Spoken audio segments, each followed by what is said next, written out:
My name is Patrick Clark. I'm from Ireland originally, and I'm working in Brazil. And I've been there for the last 33 years. The Holy Ghost Congregation is the religious congregation that I belong to. We are called Chiffonniers de l'Église, the rag pickers of the church. Go where nobody wants to go. And where is it that you go that no one wants to go? Well, I have to be careful about this because it might sound rather heroic, and I think the heroes are the people we go to, not us. But we try to be alongside those who are dispossessed in any way. And where are you exactly in Brazil? I'm in the city of São Paulo, which is a city of 20 million people. It's thought to be the third largest in the world. And the shanty towns, or favelas as they're called there, is the place where I've spent my time there in Brazil.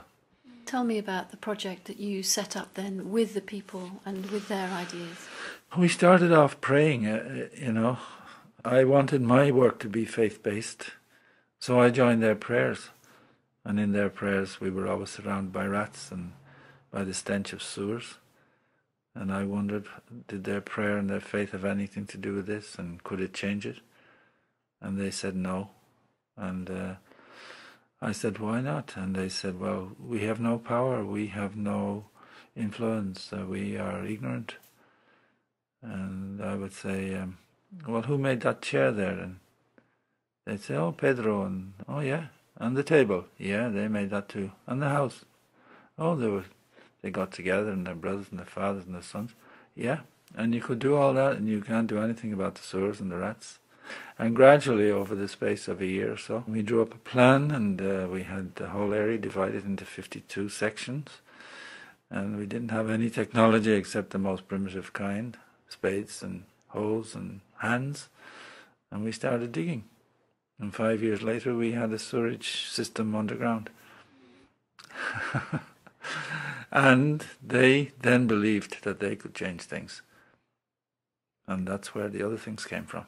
Those other things are not just about digging sewers and building tables, though, are they? No, we then built a creche, and then we built a community hall, and then we built we are still building the Centre for Culture, which started off in a little pokey place and is now almost a campus with 5 buildings and mosaics and beauty and children there working in the different art forms.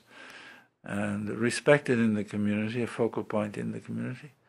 And eventually we got a piece of land out in the forest, which we call the City of the Angels, but that was the name it had before we found it, so we kept it. Even though sometimes you'd want to call these kids devils, you say no.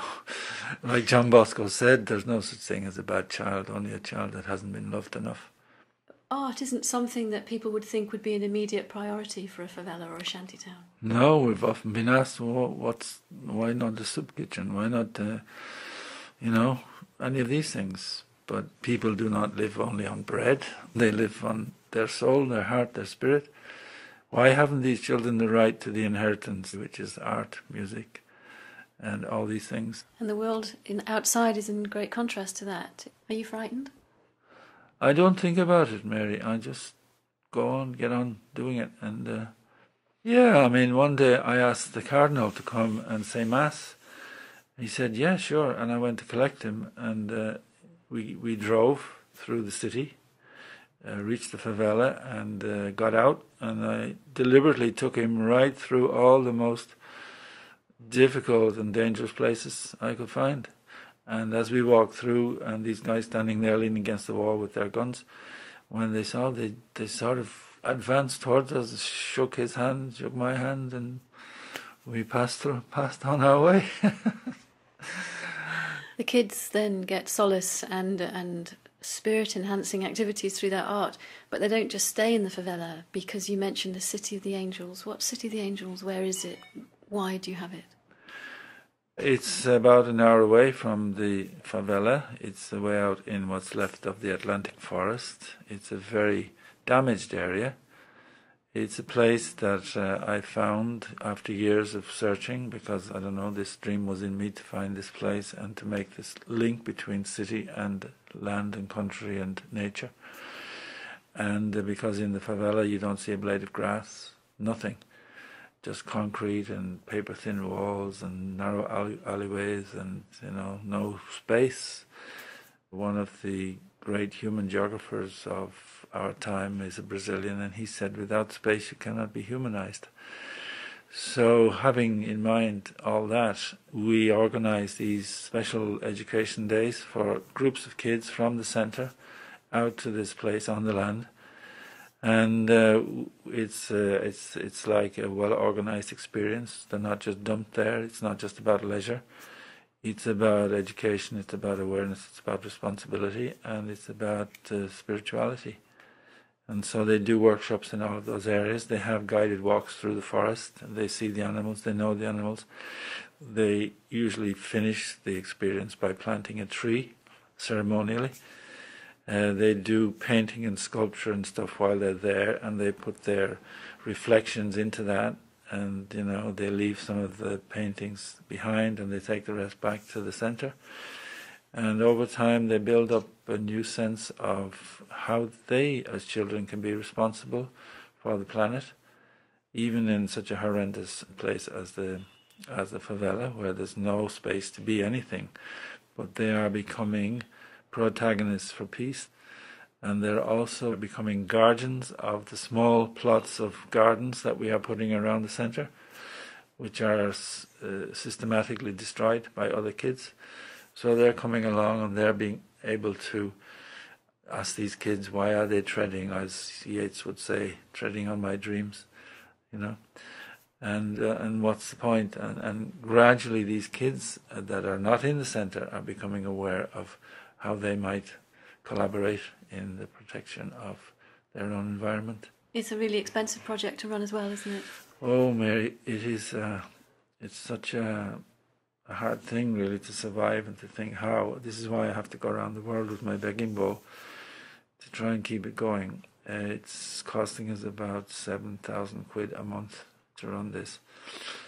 But then we have these teachers to pay. You see, we do work with trained people and not volunteers, because for many reasons the child needs stability, the child needs people who are there, and, you know, it has experienced so much abandonment in many forms that we do not want people coming and going.